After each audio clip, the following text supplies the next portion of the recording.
ons harte en ons gedagtes in. Hou maak ons ore oop, dat ons vanoggend u woord kan hoor. Amen. Dit is heerlik om julle vanoggend weer almal hier by mekaar te hê. Ons het laas week gesê dat hierdie is nie die kerk nie, ons is die kerk. Daarom is dit heerlik om vanoggend by mekaar te kom as kerk van Christus, hierso vanoggend. En daarom wil ek vra dat ons vir 'n oomblik, dit wat ons vir die laaste 40 dae probeer oefen het, in hierdie ruimte waar ons by mekaar is, ons vir 'n oomblik na mekaar toe sal draai, en dat jy sal kyk om dalk om jou te loer, is daar iemand wat jy nie ken nie, en vanoggend vir hulle goeiemôre te sê. Miskien moet ek eers gou net vra met 'n ligte hand, is hier dalk kuiergaste vanoggend? Want hier's 'n doop, dan weet ek hier's altyd kuiergaste, so baie welkom vir julle. En is hier dalk iemand wat nie by ons by die gemeente inskakel, dalk vir die eerste keer? Baie welkom ook hierso vanoggend. Ek hoop die gemeente het geloer waar 'n hand opgegaan het, en dat julle sommer 'n ekstra stukkie welkom sal sê, of dit nou 'n hand is op die skouer, of 'n kans dat julle mekaar in die oë kan kyk. Dit is mos ongemaklik, want jy sê hierdie kant hallo, en daai ou probeer hallo sê, en dan draai hierdie kant toe, dan sê die ou agter weer hallo. So kom ons draai gaan na mekaar toe, en ons sê goeiemôre.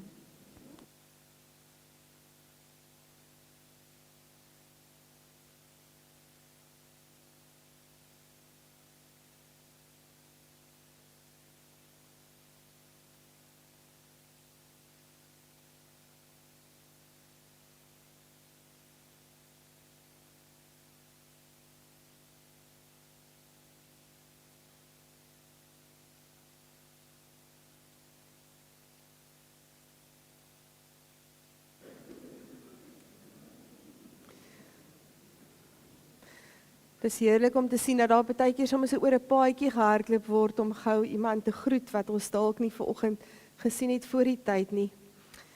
Een ding wat my regtig opgeval het in die laaste tyd wat ons besig was met 40 dae en met Handelinge 2 spesifiek waar daar gepraat word oor die kerk en die ontstaan van die kerk, eintlik die verjaarsdag van die kerk, het ek altyd hierdie idee gehad dat die kerk so klein groepie is, en dis hoekom hulle aan huis by mekaar kon kom en mekaar geken het en by mekaar kon uitkom. Maar as mens mooi lees, was hulle 3.500 wat tot bekering gekom het, en voordat hulle gevlug het en die evangelie versprei het, was hulle 5.000 mense. So hulle het op 'n manier mekaar raak geleef, deur in die tempel by mekaar te kom en aan huis by mekaar. En dit maak die verskil dat ons as kerk mekaar leer ken, mekaar ontmoet, mekaar raakloop, met mekaar deel waar die Here met ons besig is.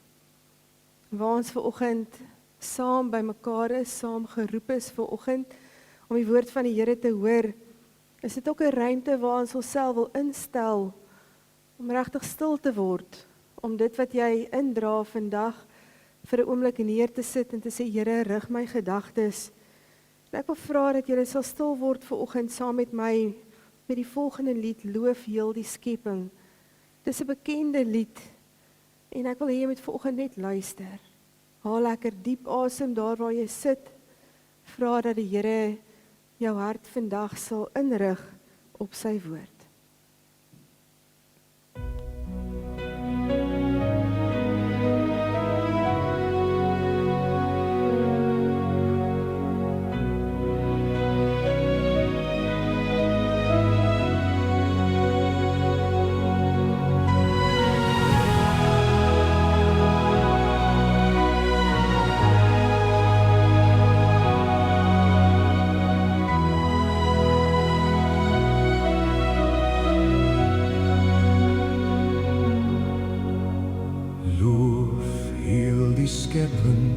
Loof die Heer, verhef uw stem om hom te eer. Kom en prys hom, halleluja.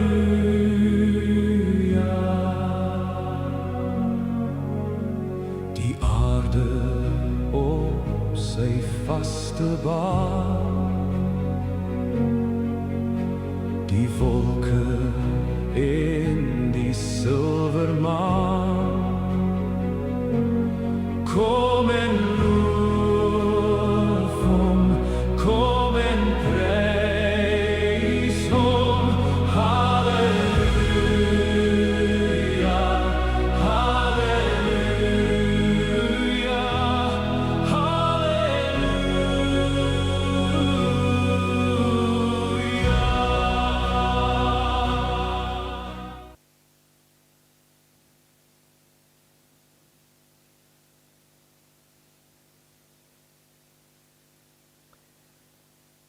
Ons hulp is in die naam van die Here wat die hemel en die aarde gemaak het.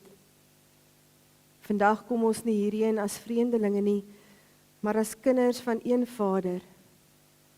Mense wat deur Jesus Christus saamgebind is deur die krag van die Heilige Gees. God het ons nie geroep om alleen te leef nie, maar om saam sy familie te wees, mekaar te dra, mekaar lief te hê en saam in sy teenwoordigheid te wandel. Genade en liefde en vrede vir julle van God ons Vader, deur Jesus Christus ons Here, in die gemeenskap van die Heilige Gees. Amen. Vanoggend as ons Christuskers aansteek, is dit juis om ons te herinner dat God die krag is en die lig in die donker dae. Dat hy die teenwoordigheid is in elke liewe oomblik van ons lewe.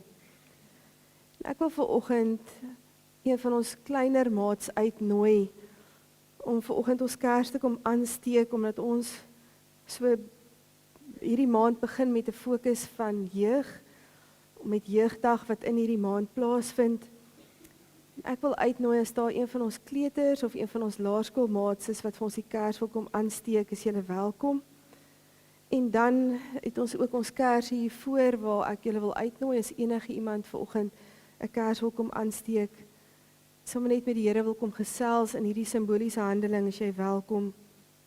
Ek wil sommer tog vandag vra of daar iemand is wat vanoggend vir Annelita Kokemoer 'n kers wil kom aansteek saam met ons in gebed. Sy is steeds in ICU. Kom ons dra haar en haar gesin ook op in die Here vandag.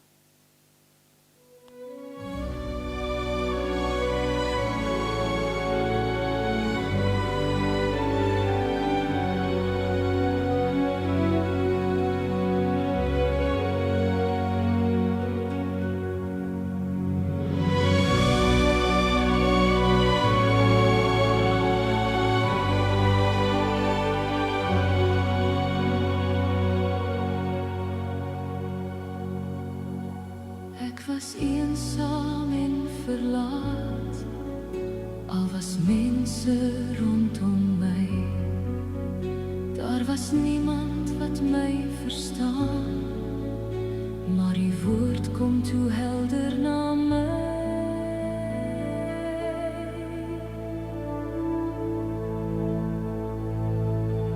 Kom na my toe, almal wat moeg en oorlaai is. Kom na my toe, ek gee rus. Toe ek opstaan en nog verward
Here, ons weet dat hierdie Kerslig is nie iets wat 'n wonderwerk sal laat gebeur nie, Here, maar ons weet dat dit is ons herinnering, 'n simboliese handeling, Here, net van 'n vashou aan U, wanneer tye dalk donker voel. Here, dankie dat ons kan weet dat U teenwoordigheid, alomteenwoordigheid, altyd by ons is, en ons vashou. Here, dankie dat ons vanoggend sommer net kan vier, Here, dat U ons vir mekaar gegee het, en dat ons ook vanoggend vir mekaar kan bid, vir mekaar kan intree, en mekaar by U voete kan kom neerlê. Amen. Kom ons staan en dan sing ons op antwoord vanoggend daarom.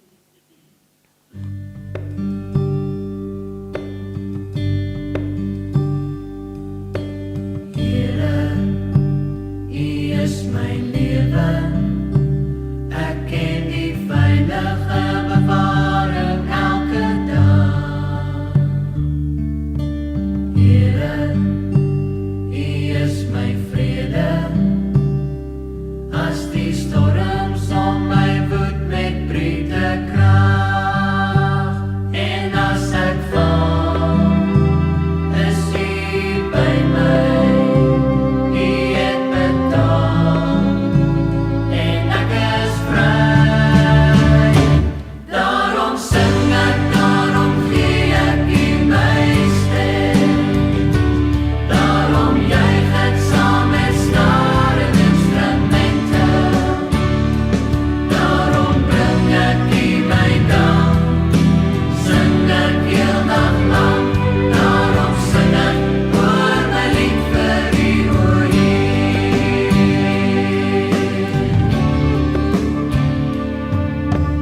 Here, uit U hande kom net wat mooi is en wat heilig is vir my.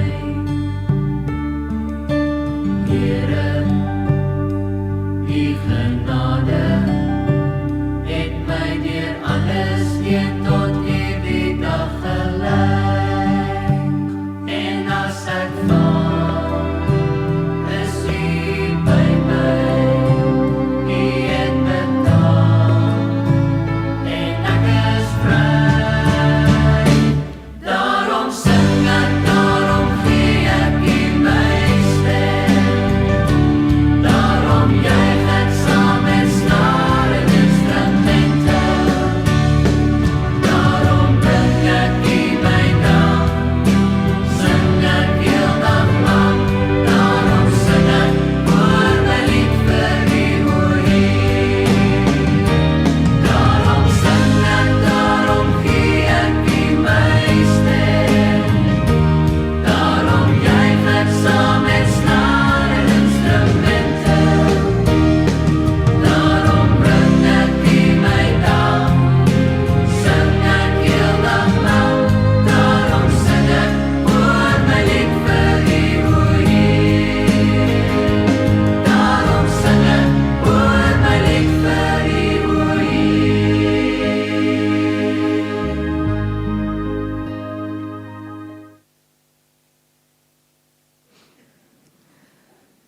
Nou, ek het vanoggend 'n sterk jong man nodig om saam met my te preek vanoggend.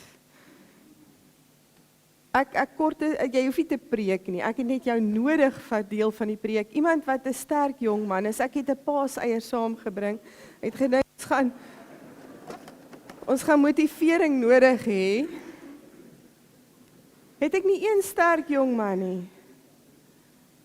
Hier's 'n sterk jong man. Baie dankie. Nou kort ek iemand wat kleiner is as hy om ook te kom help, en ek het vir jou ook 'n paaseier. Ek soek iemand wat bietjie korter en kleiner as hy is. Dit kan 'n dogtertjie ook wees, dit hoef nie 'n seentjie te wees nie. Niemand nie. Gaan jy vir ons kom? Okay. Miskien moet ek vra ek nog paaseiers hier, kan ek nog 2 maats kry? Nog 'n dogter en nog 'n seun. Nog 'n seun. kom nog een seun. Daar's hy. Kyk, so hier is julle paaseiers wat julle kan kry en julle mag hulle in die kerk eet, hoor. Ouers, julle nou gehoor ek het toestemming gegee, julle mag in die kerk eet nie. Okay. Nou wil ek graag hê dat julle moet mekaar dra. Hulle sê, okay, is dit reg so? Okay, maar wat ek dink ons gaan doen, is julle gaan hulle dra. Hoekom nie? Dis nou die skaamheid wat hier inkom. Ek dink hulle sal dit kan doen, maar as die skaamheid, gaan julle nie hulle kan dra nie. Is hulle sterker as julle? Moet hulle julle dra? Okay, maar kom ons kyk gou piggyback. Julle ken ons van piggyback. Wie gaan vir wie gou piggybackie? Okay, tel gou, kom ons kyk gou wie gaan vir wie piggyback hierso.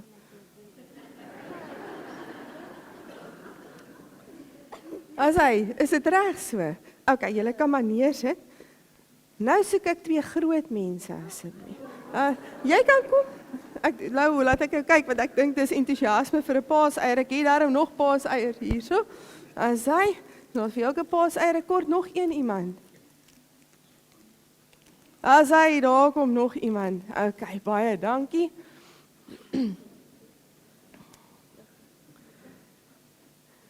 Okay, so staan jy sommer vir my hierdie kant. En dan kan jy vir my hierdie kant kom staan. En dan gaan ek nou vir julle vra, wie van julle gaan kans sien om haar op te tel? En wie van julle gaan kans sien om hom op te tel? Ek kan my ma optel. Kan jy jou ma optel? Okay? Of gaan julle saam probeer optel? Nee. Gaan julle kan piggyback?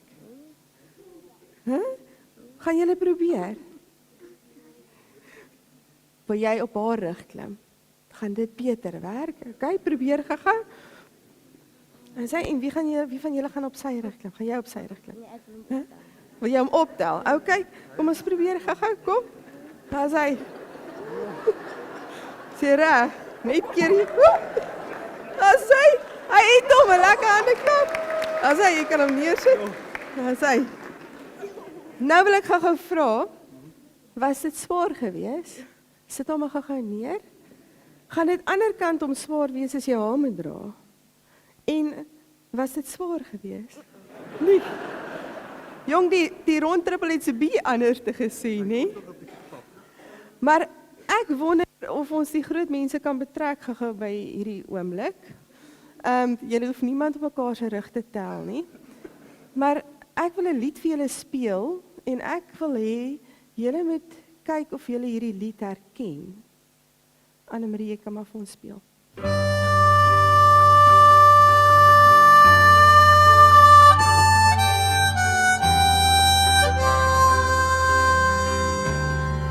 The road is long, with a many a winding turn that leads us to who knows where, who knows where. But I'm strong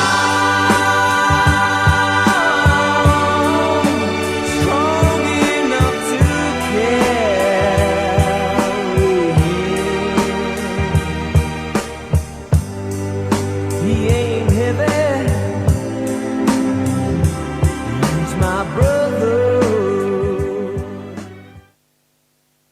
Daar was definitief 'n herkenning op 'n klomp se gesigte en 'n paar van die tieners se oë wat gerol het. Maar ek wonder wie van julle kan vir my sê waar hierdie lied vandaan kom? Weet julle wie dit gesing het? Ek het nog 2 paaseiers hier dink, hè? Ek het nog 2 paaseiers oor. So wie het hierdie gesing? Dalies, hoor ek daarso.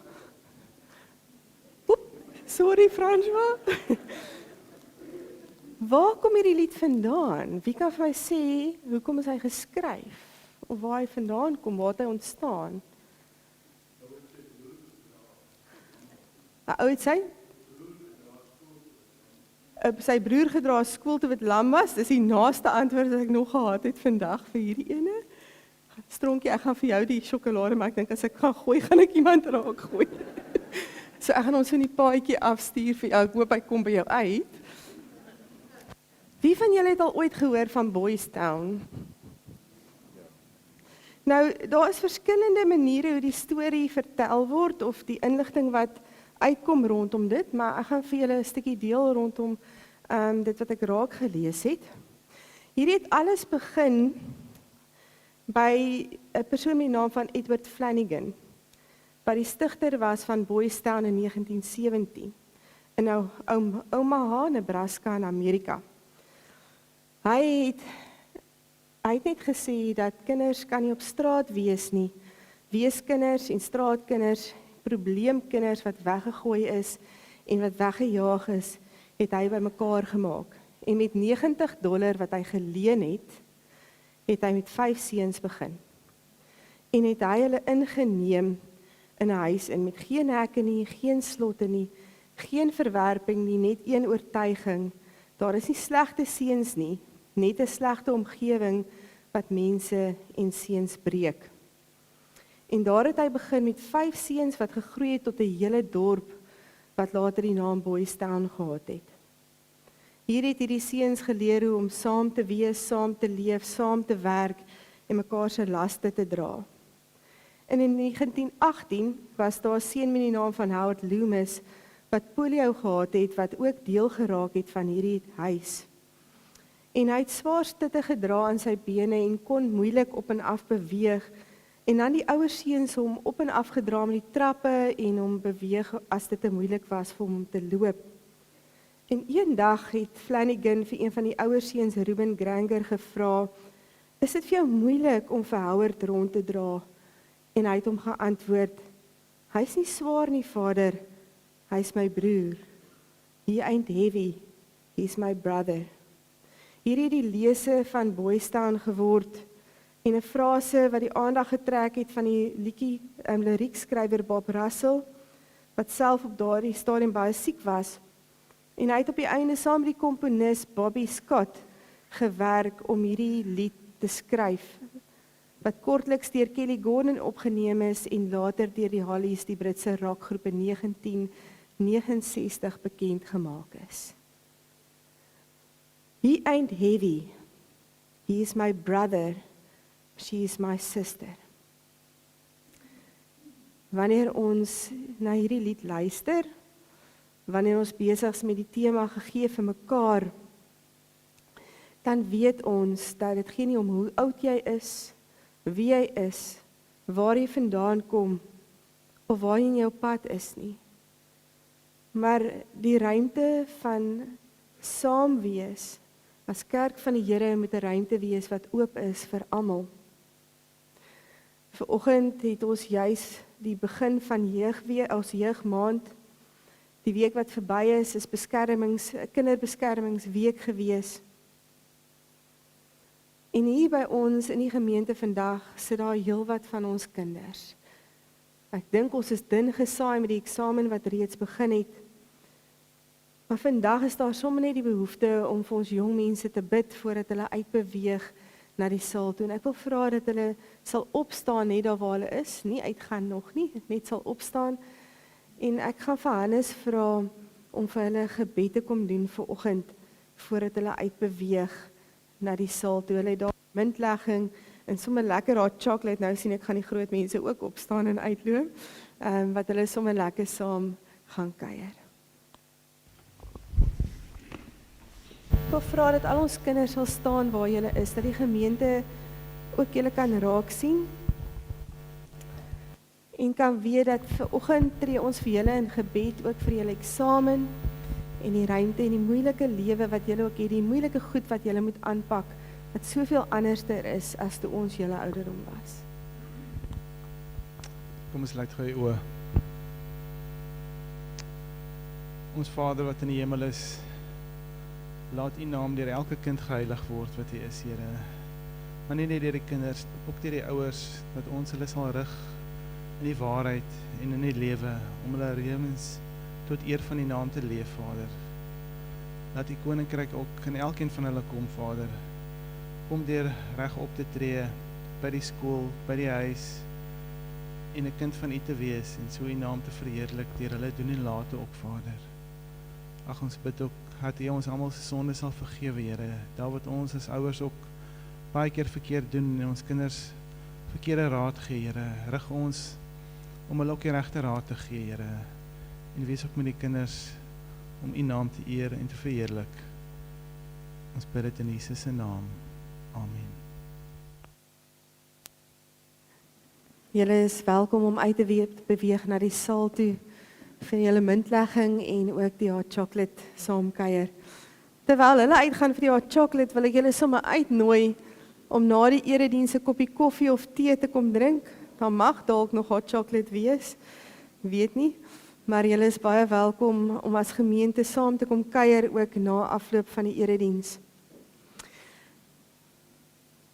Gisteraand het ons kuiermense in ons huis en dis my niggie en sy sê sy is so dankbaar dat sy nie meer hoef te leer nie, dat dit agter die rug is en dat dit verby is vir haar. So asof sy sê dankie, dis nie meer my las om te dra nie. En eintlik is dit ons almal se las en ek wil vir julle vra, bid saam met ons vir ons ouers en ons kinders wat besig is met hulle eksamens, dat hulle gefokus sal wees. Dit is darm nie julle wat mee skryf nie, maar dra ons gemeente se kinders ook aan die Here op en die huishoudings wat daarmee besig is. Ek wil vra dat Trieter en Carmen vir ons sal vorentoe kom vir oggend ook. Ons het die voorreg om vir oggend vir Dirk Andrei ook te doop. Carmen was siek geweest die vorige keer toe ons moes doop. Ons is so dankbaar dat hulle vir oggend by ons kon aansluit. En Sissie Kara is ook hierso, is so voorreg om haar ook weer hierso te hê.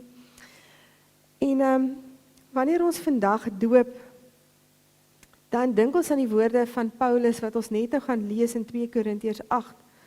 God vra nie van ons wat ons het nie. Hy gee eers aan ons. En daarom ontvang Dirk vandag die teken van God se genade voordat hy iets kon teruggee. Maar die doop herinner ons ook daaraan dat niemand alleen is nie, maar dat elkeen van ons aan God behoort en dat elkeen van ons deel van God se familie is. Daarom beloof die ouers en die gemeente vandag om saam hierdie pad van geloof te stap. Soos God in die woestyn vir sy volk gesorg het, sorg hy vandag nog vir sy kinders en vir sy kerk elke dag. Dirk word dus nie gedoop in die naam van die Vader, die Seun en die Heilige Gees nie, maar ook ingelyf in die geloofsgemeenskap wat geroep is om mekaar lief te hê, te ondersteun en saam te groei. Die doop verkondig vandag, God gee eerste, God bly getrou en God sorg vir sy kinders deur sy familie. En daarom antwoord ons ouers ook op die volgende vraag wanneer ons doop. En ek wil eers vir julle vra, glo julle in die drie-enige God soos in die Bybel aan ons bekend gemaak? Aanvaar julle dat die boodskap van die Bybel, soos dit in die belydenisskrifte van die kerk verwoord word, die ware leer van verlossing is? Bely julle dat kinders van gelowige ouers deur die genade in Christus Jesus aan God behoort en daarom tot lidmaat van die kerk gedoop behoort te word? Beloof julle om vir Dirk volgens die Bybelse leer en belydenisskrifte van die kerk op te voed, vir hom 'n voorbeeld in lewenswandel te wees en om die gemeente toe te laat om julle as ouers hiermee te help? Wat is julle antwoord? Hulle kuier by ons van Riebeek Kasteel, as ek nou reg onthou. Ek raak altyd die mekaar tussen Riebeek Kasteel en Riebeek Wes. En so dit is nie iemand wat ons gereeld hier by ons in die gemeente sien nie. En dis die kosbaarheid daarvan dat ons liggaam van Christus is. Want dit beteken dat ons is deel van die liggaam vandag met hierdie spesiale ruimte wat ons toegelaat word, hierdie heilige oomblik om deel te wees. Maar ons doen dit amper al as verlengde arms vanuit Riebeek Kasteel uit, om hierdie jong man te verwelkom. Ag, en ek het hom net gegroet daar in die konsistorie, toe was hy wakker. En nou slaap hy, ek kan hom maar vorentoe bring. En nou is my hande so koud vanoggend. Ek wil julle herinner dat ons vir julle die kersie gee en 'n kruisie wat julle op sy doopverjaarsdag vir hom kan aansteek en kan gee om hom te herinner elke jaar van sy doop. Ag, ma.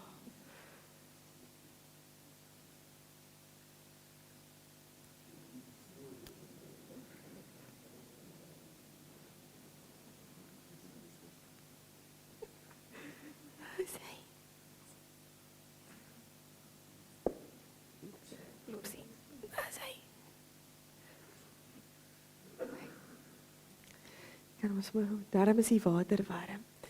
Kara, daar is die skoen. Wil jy voel hierso? Voel jy die water hierso? Wil jy voel? Toe jy gedoop is, het ons hierdie watertjies ook op jou kop gesit. En vir jou herinner dat Jesus vir jou baie, baie lief is, nee. Dirk Andrei Koch, ek doop jou in die naam van die Vader en die Seun en die Heilige Gees. Amen. Here, baie dankie dat ons vanoggend kan deel wees van hierdie kosbare oomblik om vir Dirk Andrei ook sommer net in te lyf in die geloofsgemeenskap van U, Here.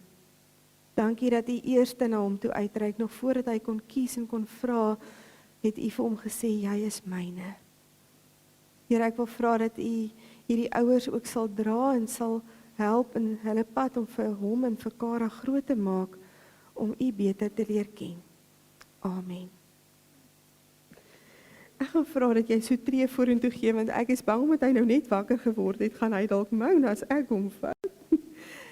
Gemeente, ek wil vir julle ook vra, sal julle vir hulle bid? Sal julle hulle op die pad hou? Daar waar julle pad dalk eendag weer kruis met hulle. Maar sal julle hulle as geloofsfamilie in julle gebede hou en hulle dra? Julle is getuies vandag van hierdie heilige oomblik.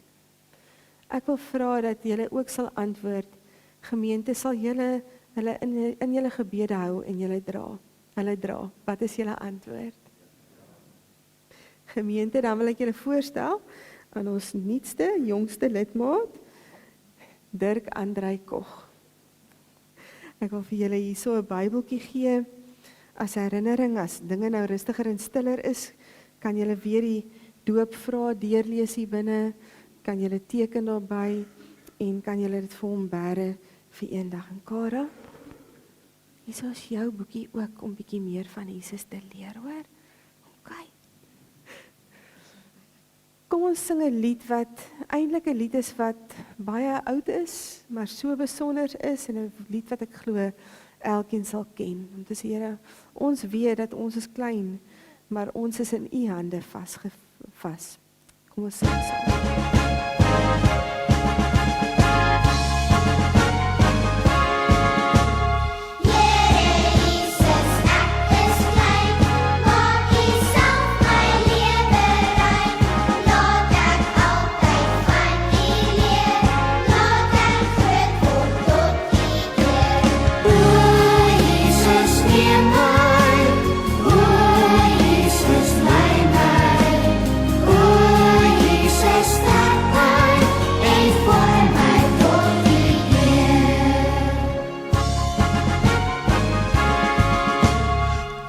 Verlosser, maak my sterk, vlytig om vir U te werk.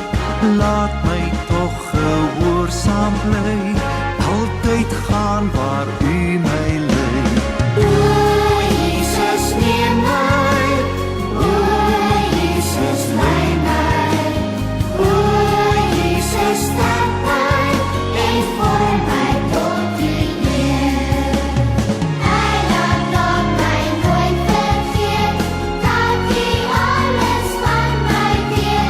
Alles iemand klop by my, sal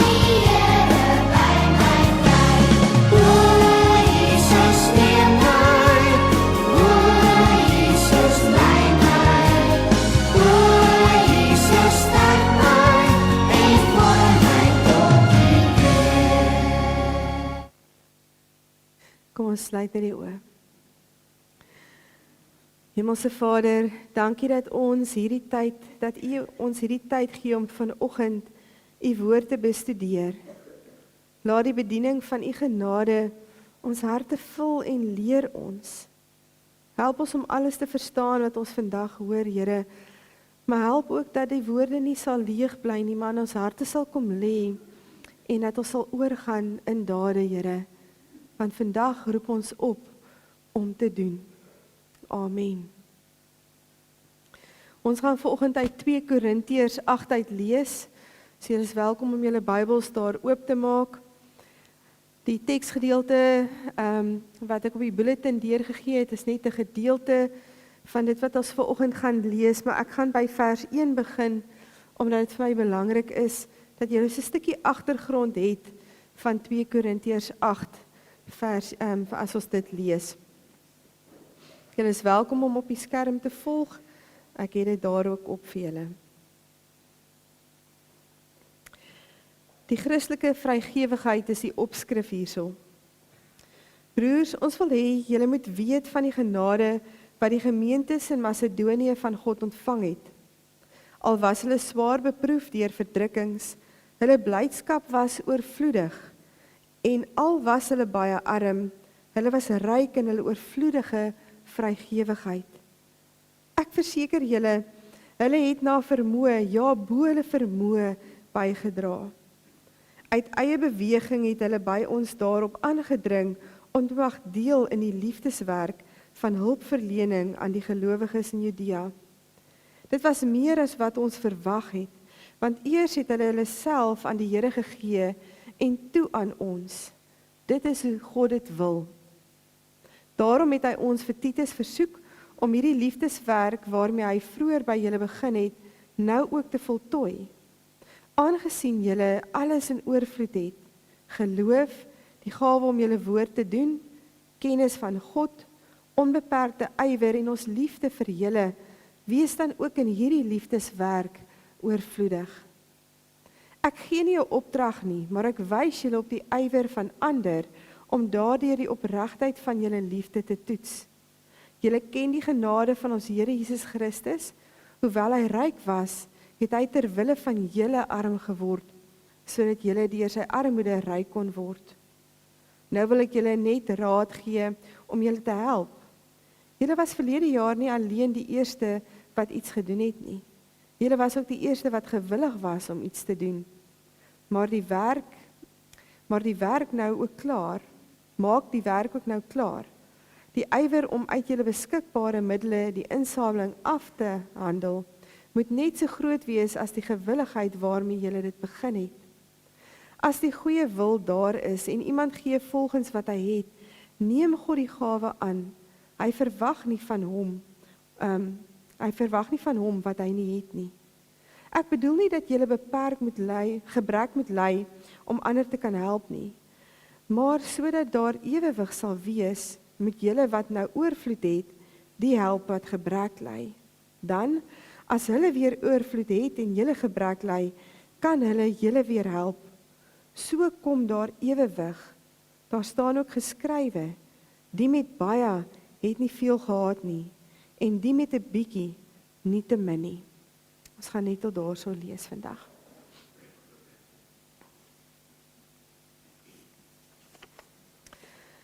Ek wil vir julle vir 'n oomblik terugneem in tyd. En ek wil vra dat julle julleself voorstel dat julle Jode in Jerusalem of in iewers in Judea is. Dat julle julleself sal voorstel dat julle daar leef. En dat julle tot geloof gekom het en begin glo dat Jesus die Messias en die Verlosser is. En dat wat hy aan die kruis gedoen het, dat hy vir jou sondes gesterf het werklik gebeur. Nou is jy 'n Jood. Jy het groot geword saam met ander Jode. Jy het saam handel gedryf, jy het saam fees gevier, saam geleef. Dit is jou bure. Maar nou het jy vir Christus aangeneem. En omdat jy vir Christus aangeneem het, het daar 'n skeiding tussen jou en jou bure ingekom wat nie glo dat Jesus die Messias is nie. In hulle oë het jy die Judaïsme verlaat. In hulle oë het jy Moses en die wet verlaat. Jy het Abraham verlaat. Jy het alles agtergelaat waarin hulle glo en waarop hulle staan.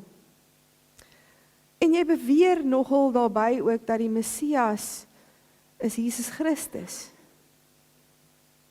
Vir baie Jode is dit juist dat hulle sê dat die Messias die Christus is, dat Jesus die Messias is die redder wat sou kom, wat maak dat dit vir hulle moeilik is om jou oor die weg te kom, want in hulle geskrifte staan daar dat iemand wat aan hout vasgeslaan word, is vervloek. Nou sê jy dat hierdie vervloekte man is die een wat almal se sonde kom op homself neem het en ons kom vrymaak het. So jou hele lewe as Jood het verander omdat jy die Messias navolg. Omdat jy vir Jesus aangeneem het. Jou vermoë om sake te doen is byna weg. Die gemaklikheid wat daar tussen jou en jou bure was, bestaan nie meer nie.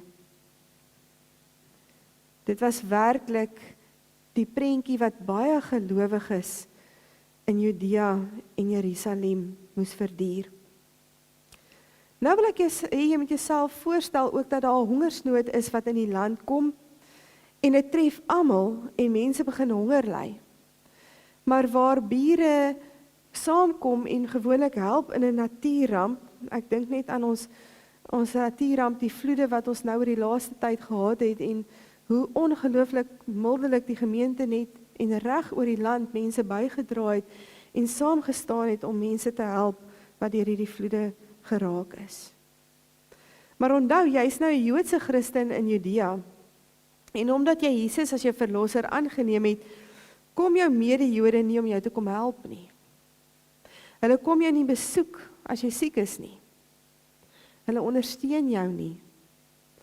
Hulle gee nie vir jou voorkeur met koop en verkoop nie. Hulle maak jou nie deel van besigheid nie. Jy is eintlik op jouself aangewese. Hierdie probleem waarmee die vroeë Joodse Christene geworstel het, is juist dit wat Paulus raak gesien het toe hy hierdie brief geskryf het en spesifiek hoofstuk 8. Hy het geweet dat die hongersnood die lewe en alles rondom dit moontlik gemaak het, amper half onmoontlik gemaak het om te leef as Christen. Omdat hulle niemand gehad het na wie hulle kon draai nie. Daarom het Paulus besluit om die gemeentes wat hy geplant het, soos wat hy aanbeweeg het, te besoek en hulle aan te moedig om die gelowiges in Jerusalem te help. Die Korintiërs het hulle bereidwilligheid eerste uitgespreek om te sê, ons sal help en ons sal gee, maar hulle het nog nooit hulle taak voltooi nie. Hulle is baie vinnig om te sê ons sal help, maar hulle kom nie oor tot aksie nie. Paulus gebruik dus hierdie gedeelte van sy brief om juis met hulle te praat en hulle aan te moedig om deur te voer waarvoor hulle ja gesê het. Paulus verwys dan vroeër in die hoofstuk, en dis hoekom ek van vers 1 af gelees het, en ek wens ek kon nou vanoggend daar ook preek, maar dan gaan ons lank sit, die eerste 5 verse. Maar hy verwys na die kerk in Macedonië, en dat hulle deur God se genade 'n ruim bydrae gemaak het om die mense in Judea te help. Hulle was self, dis ongelooflik om dit wat opvallend is daarso, is dat hierdie vrygewigheid wat hulle gehad het om te gee, het juis gekom vanuit 'n ruimte waar hulle swaar trek, wat hulle nie eintlik het nie, en dat hulle eintlik 'n ruim bydrae gemaak het, sonder dat daar vir hulle gevra is, want Paulus wou nie eintlik vir hulle vra nie, omdat hy geweet het hulle self in 'n moeilike posisie sit, maar hulle het uit hulle eie uitgekom en gesê, maar ons wil ook help. En daar kom hulle en bo hulle menslike vermoë, reik hulle uit en help hulle na Judea toe. En dan sê Paulus, dis die genade van God wat gelowiges in staat stel om verder te gaan as hulle gewone menslike vermoëns. En hy noem hierdie voorbeeld vir die Korintiërs vanuit Macedonië uit, om hulle aan te moedig om dit wat hulle voor jaar gesê het, deur te voer en klaar te maak. Daarom sê hy in vers 6, daarom het ons Titus aangemoedig dat hy, soos hy begin het, ook hierdie genadewerk onder julle moet voltooi. Titus was duidelik betrokke toe die Korintiërs hulle begeerte uitgespreek het om te help. En daarom sê Paulus, maar Titus, jy was by, jy was deel, so trek die gemeente weer saam en dat hulle belofte nakom wat hulle gesê het. Vers 7 sê, kyk, en in ons liefde vir julle, sê hy, sorg dat julle ook in hierdie genadegawe uitblink. As ons vir 'n oomblik hierso stop, dan kom Paulus en hy sê eintlik, ek het die getuienis in julle lewe raak gesien. Ek het gesien hoe werk God, ek het gesien hoe werk die Heilige Gees in julle lewe. Ek het gesien hoe julle bo julle menslike vermoëns uitstyg in verskillende areas van julle lewe. En dan noem hy daarso, die uitblink in julle woorde en gawes, die uitblink in julle geloof, die uitblink in julle kennis van die Here, en julle uitblink in die ywer van die Here. Hy sê, julle het verder gegaan as wat dit ooit menslik moontlik gelyk het. Ek het dit gesien, ek het dit beleef, ek was tussen julle. Maar nou wil ek julle ook aanmoedig om uit te blink in julle vrygewigheid, in die manier hoe julle ander help uit genade uit. Wat nogal vir my moeilik is, partykeer, of nie partykeer nie, as ek hieroor praat, dan voel dit eintlik vreemd om te sê, dat Paulus het beleef hoe die Gees in hulle werk, en dat hulle uitgeblink het, in al die verskillende goed. En dan om eintlik vir mekaar te sê, maar die Heilige Gees is ook die een wat ons help om te gee. Hoekom dit dalk soveel vreemd voel, is om eintlik te sê, as ons mooi daaroor dink, en hoe ons finansies hanteer, dan sit amper om die vraag te vra, moet die Heilige Gees regtig betrokke wees by ons finansiële bydrae? Maar dis juist Paulus se punt. Wat Paulus hier doen is om die oë oop te maak vir hoe die moderne kerk die saak van gee gereduseer het tot 'n bloot menslike administratiewe plig, wat skynbaar geen deelname van die Heilige Gees vereis nie. Ek het nie die Heilige Gees nodig om te gee nie. Dis net 'n elektroniese oorbetaling. Ek kan dit selfs 'n herhalende betaling maak en ek hoef nie eers weer daaraan te dink nie. Bloot 'n administratiewe handeling om te gee. Maar Paulus wys ons dat die Heilige Gees eintlik nie uitgesluit moet wees in enige deel van ons lewe nie. Die vroeë kerk het die Heilige Gees in elke liewe aspek van hulle lewe verwelkom. Hulle het verwag dat hy met krag sou werk in elke area van hulle bestaan, selfs in hulle gee. Eintlik al vir 'n geesbemagtigde vrygewigheid, as 'n mens nou so 'n woord kon maak vandag. Vir ons voel dit vreemd, vir hulle was dit natuurlik gewees. Hulle het nie iets gedoen, gesê, of saam gedoen, as die Heilige Gees hulle nie daartoe beweeg het nie. Wanneer Paulus oor gee praat, kan hy nie anderste as om die krag en die teenwoordigheid van die Heilige Gees uit te wys nie, veral na die terugwys in die gemeente in Macedonië, waar hy sê dat hulle is bo hulle vermoë het hulle gegee. En dit kon net gekom het uit geloof uit, dat hulle sou weet as hulle gee, sal die Here vir hulle ook sorg. Ek wonder wanneer laas het jy gevoel dat die Heilige Gees jou bemagtig het om te gee? Het is baie maklik om te gee van dit wat ons het. Dit is baie maklik om die klerekas oop te maak of daai boks klere wat al lankal nie pas nie, uit te haal en te bring en te saai en te gee vir iemand anderste. Want jy gebruik dit in elk geval nie. Maar wat gebeur wanneer die nuwe tekkies wat jy aan jou voete het, die tekkies is wat jou eintlik pla, wanneer jy iemand sien wat nie skoene het om in hierdie koue winter te dra nie. Of wanneer ons in ons voertuie beweeg en langs die pad iemand in die reën sien stap, of in die koue vroeg in die oggend, en jy dink, dis daarom nie ek nie. Ek kan maklik beweeg, ek het 'n huis, ek het 'n kar, party van ons 2, ek het klere, ek het kos op my tafel. Nou gaan Paulus verder vanaf vers 9 en hy haal die grootste voorbeeld van almal aan. Hy sê, want julle ken die genade van ons Here Jesus Christus, hoewel hy ryk was, het hy ter wille van julle arm geword, sodat julle deur sy armoede ryk kon word. Paulus verwys hier na die tyd voordat Jesus mens geword het. Voordat hy aarde toe gekom het, was hy by God. Hy was die woord. Hy was self God en alles het aan hom behoort wat ook aan die Vader behoort. En daarom sê Paulus, hy was ryk. Maar ter wille van ons het hy arm geword en het hy dit alles opgegee toe hy mens geword het.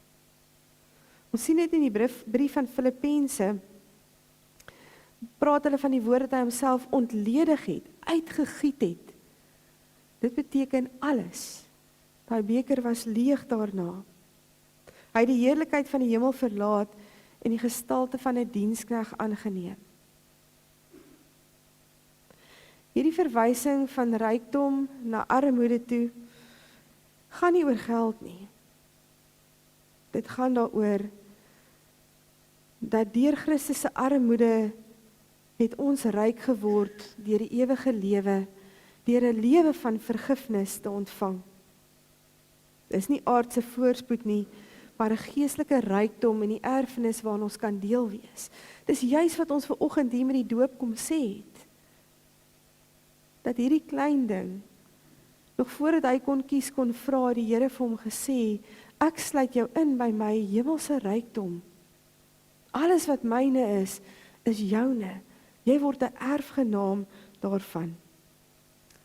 Paulus praat hier van die verlossing, die genade en die ewige lewe, omdat ons aan Christus behoort. Paulus gebruik hierdie voorbeeld as die hoogste motivering vir die gemeente in Korinte, as hy vir hulle sê, julle moet ook gee, omdat God eerste gegee het, vra hy ons om te gee. Wanneer ons 'n behoefte sien en voel dat die Here ons lei om daarin te voorsien, moet ons onthou dat ons die God dien, wat gewillig arm geword het, sodat ons kon ryk word. En hy is ons Here, hy is ons voorbeeld, en elke daad van gee behoort plaas te vind in die skadu van ons leermeester Jesus Christus. Wanneer ek 'n behoefte sien, onthou ek wat Christus vir my gedoen het. En dis eintlik niks niets nie. Waarom vergewe ons ander? Omdat Jesus ons eerste vergeet het. Waarom het ons ander lief?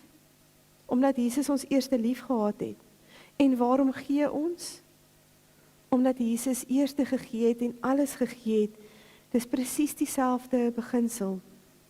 En so gaan Paulus verder om te sê, en hierin gee ek my oordeel. Dit is tot julle voordeel. Julle wat reeds 'n jaar gelede begin het, nie net om hierdie werk te wil doen nie, maar ook die begeerte gehad, nie net om hierdie werk te doen nie, maar ook die begeerte gehad het om dit te doen. Maak dit nou klaar, sodat julle bereidwilligheid om dit te doen, ooreenstem met die voltooiing daarvan, volgens wat julle het. Hy sê die bereidwilligheid is daar, ons wil gee, ons wil 'n verskil maak, ons wil iemand se laste dra. He ain't heavy, he's my brother. Maar joh, as ons hom nou eers op die rug het, dan raak elke tree swaarder soos wat ons aangaan. En op 'n stadium sê ons, dan sit ons net bietjie neer en sê ons, ek's nou klaar met jou. Jy raak nou vir my te swaar.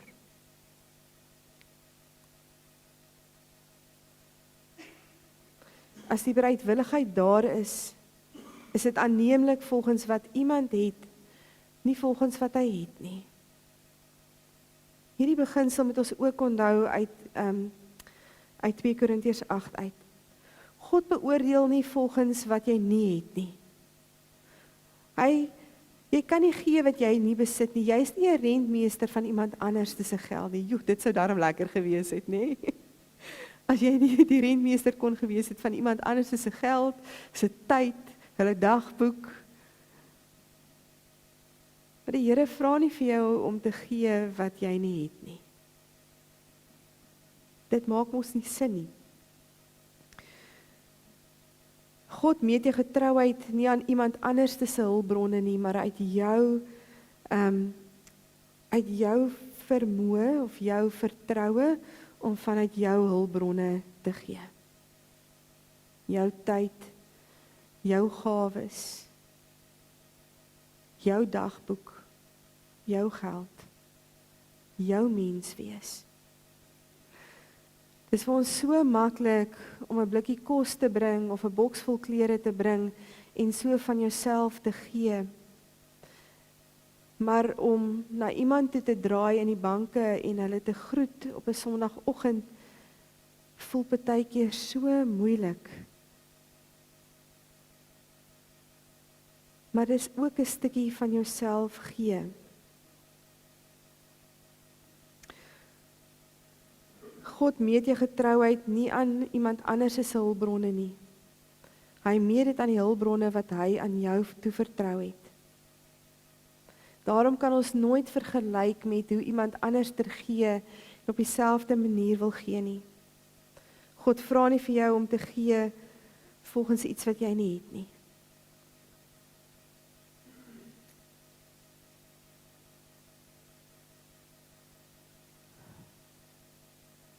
Partykeer kom ons op die punt dat ons sê, ek doen alles eers vir myself. My tyd, my geld, my alles, en as daar oor is, Here, dan sal ek gee. Maar Here, hierdie maand of hierdie jaar, ek sou so graag wou gee, maar nou het ek niks oor nie. God beoordeel jou getrouheid volgens wat hy aan jou toevertrou het, nie volgens wat oor is aan die einde nadat jy klaar is met dit wat jy mee besig was nie. Ek bedoel nie dat ander verlig moet word terwyl jy swaar kry nie, sê Paulus in vers 13. Hy sê, ek vra nie dat jy alles moet opgee, sodat die gelowiges in Judea in laaksheid kan leef terwyl jy self swaar kry nie. Dit is nie my bedoeling nie. Dit gaan oor billikheid. Op hierdie stadium het die Korinte oorvloed gehad. En hulle het oorvloed gehad wat hulle kon deel. En daarom moedig Paulus hulle aan. En hy sê, dit gaan verander. Ergens anders gaan die mense die Christene in Jerusalem en Judea, gaan hulle weer oorvloed hê, en julle gaan min hê, en dan word die bordjies verhang, dan gee hulle weer vir julle. Dis eintlik hoe die liggaam van Christus moet funksioneer. Wat my baie opval van hierdie brief, is dat hierdie brief word nie geskryf oor die tema waar ons eintlik volgende jaar by uitkom, oor gegee vir ander nie. Ons is nog besig met die tema gegee vir mekaar. So, hierdie stukkie uit die Bybel uit sê nie vir ons, gee daar buite vir mense wat nie het, wat nie die Here ken nie. Hy praat hier van ons eie gelowiges, ons eie broers en susters. Hy praat van ons liggaamsdele. Ek wonder of as ek vir julle hierdie prentjie so kan verduidelik. As jy met jou linkerhand aan iets vasvat wat warm is, 'n plaat of wat ook al, dis asof jy pluk hom weg en dadelik is jou ander hand by en jy kyk so of en jy blaas en jou voete hardloop na 'n kraan toe en jy druk dit onder die water in. Dis nie asof jy nou in die warm ding vat en nou sê jou aan die hand, o, jy was nou baie dom nie. En jou voete sê jy moet maar voel nie. En daar staan jy en die brand is daar. Die liggaam reageer dadelik in nood. As jy jou voet teen die bank stamp of daai klein toentjie so skuins trap, dan gryp jy dadelik met die res van jou lyf, beweeg sommer af waar die pyn is. Die liggaam reageer omdat dit is hoe dit veronderstel is om te werk. Nou hoekom is dit vir ons so moeilik om in die liggaam van die Christus hierdie gegee vir mekaar te moet uitleef wanneer ons sien iemand om ons kry swaar? Wanneer een lidmaat seer kry, behoort die res van die liggaam te reageer. Wanneer iemand swaar kry, behoort ons nie te sê jy is op jou eie. Ons behoort onmiddellik nader te beweeg om te help. En dit is hoe die liggaam van Christus behoort te werk. Ons weerspieël net dit wat God ons ontwerp het om te wees. Wanneer iemand seer kry, wanneer iemand nood ervaar, wanneer iemand swaar kry, behoort die res van die liggaam nie onmiddellik nader te beweeg om te help nie. Met ons gawes, ons manier van help, iets regmaak. Ek ervaar hierdie goeters in die gemeente. Mens beleef dit. Maar dit kan soveel meer. Daar's mense wat kontak en sê as daar 'n kind is wat sukkel met skoolklere of skoolgeld, dan het ek die vrymoedigheid om daai persone te bel. Daar's nie dalk nou iemand nie, maar dit kom en dit kruis mense pad. Ons het al gehelp met skoolklere, skryfbehoeftes, verblyf as ons sendelinge kom in iemand se Airbnb of se huis hierso wat oop staan. Ons het al met alimentasie is die groot woord of die versamelingswoord waaruit ons help waar nood is, kospakkies. Ons het al 'n gasstofie aangekoop vir mense wat nood het. Ons het al 'n kind se kampgeld betaal uit geld wat geborg is spesifiek vir dit. Verskillende maniere wat ons nood aanspreek. En ons kan dit doen vanuit die gemeente uit, omdat die liggaam op 'n manier hoor, die Here sê vir my, ek het nodig om te reageer. Ek dink aan die ongelooflike manier hoe ons by huis van Heerde kan betrokke wees. Ek sit en dink aan van ons eie kinders hierso in Langebaan. Ver en naby waar ons betrokke is. Wat ongelooflik is hoe die liggaam reageer as daar hulp en nood nodig is. Maar die liggaam moet elke dag reageer.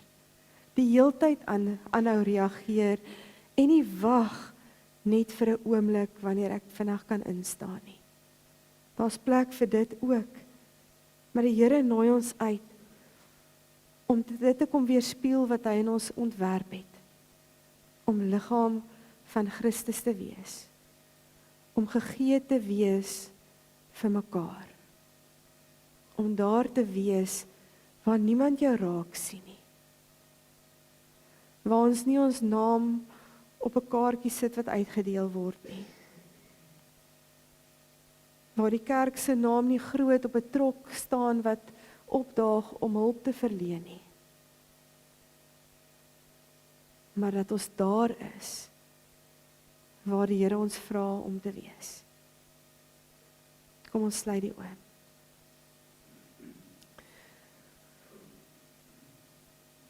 Here, daar is soveel ruimtes van nood, soveel plekke waar ons kan betrokke raak en wees. Here, ons wil regtig vir U vra dat U vir ons as gemeente en as kerk, Here, 'n tempel van U, elkeen van ons individueel, Here, dat U ons sal bewus maak van die Heilige Gees wat ook in ons werk, wanneer U in ons harte roer en ons gedagtes daai saadjie plant om by iemand betrokke te wees wat dit so nodig het, Here. Here, dalk is dit nie 'n bord kos wat gegee word omdat daar tekort is aan kos nie, Here. Partykeer is dit die geselskap wat saam met daai bord kos gaan. Partykeer is dit die uitreik net na iemand wat op ons hart lê of wat ons gedagtes kruis. Maar Here, help ons dat ons nie blind nood verbystap nie, Here. Ons harte het al so hard geraak want daar is soveel nood en soveel plekke om by betrokke te wees. Maar Here, dankie vir die genadegawe dat U vir ons sê dat U vir ons genoeg gee om te gee vir ander. Here, dankie dat U ons in staat stel en vertrou om rentmeesters te wees van dit wat U aan ons toevertrou het. Ons tyd, ons geld, ons menswees, Here. Dankie dat ons dit kan aanwend tot eer van U naam. Amen. Ons gaan die Here ook nou dien met ons dankoffers. Wat regtig 'n ruimte is van dank vir die Here te sê, Here, ook op hierdie manier gee ek en vertrou julle dat dit in die kerk reg aangewend word om daar waar dit moet gebruik word. Dankie Here dat U vir ons mildelik gee. Dankie dat ons uit dankbaarheid net vir U kan teruggee. Help ons asseblief om met verantwoordelikheid met hierdie gawes van U om te gaan. Ons loof en prys U naam. Amen. Kom ons staan en dan sluit ons ook af met die lied Ek wil kom stil word en daarna gaan ek die seën uitspreek.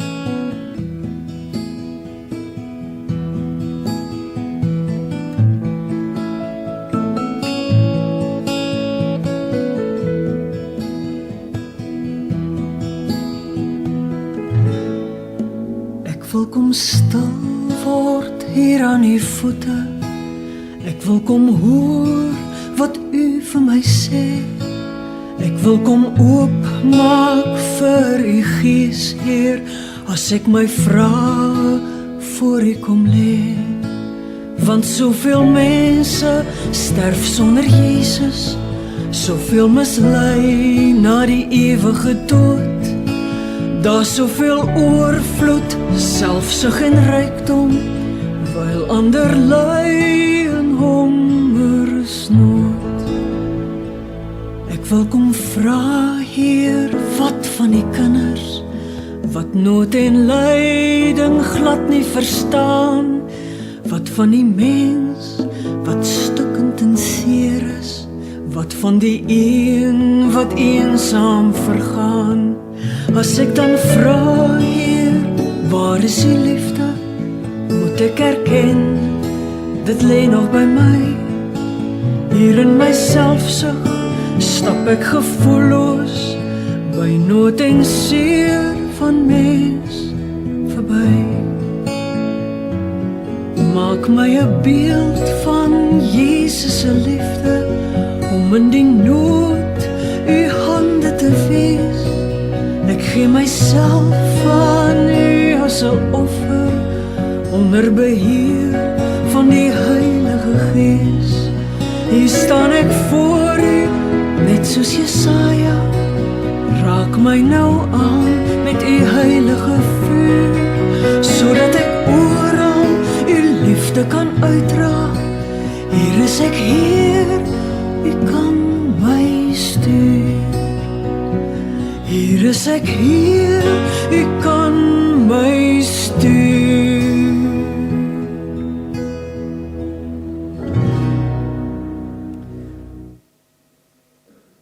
Waar ons ook al gaan, God stuur ons. Waar ons ook al is, God is met ons. Christus wat in ons is, het iets wat hy deur ons wil doen. Glo dit en gaan, want die genade van ons Here Jesus Christus, die liefde van God en die nabyheid van die Heilige Gees sal met jou wees. Amen.